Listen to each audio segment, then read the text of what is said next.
पूर्वी वारकरी संप्रदायाला, या संप्रदायाची महाराष्ट्राला शेकडो वर्षाची परंपरा आहे. मी मगाशी म्हटलं की एखाद्या मेलेल्या जनावरांच्या कातडानं बनलेल्या वाद्यातून स्वर काढणं हे कोणाचं काम नाही.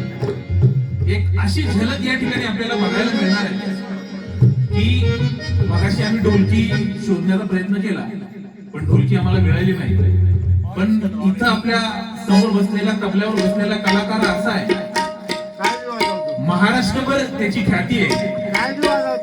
कुणीही तबला वाजवणारा महाराष्ट्रातील कलाकार असा नसेल जो तबल्यावर ढोलकीचे स्वर काढेल. आपल्याला एक झलक बघायला मिळणार आहे. तबल्यावर ढोलकीचा तोडा या ठिकाणी वाजवतायत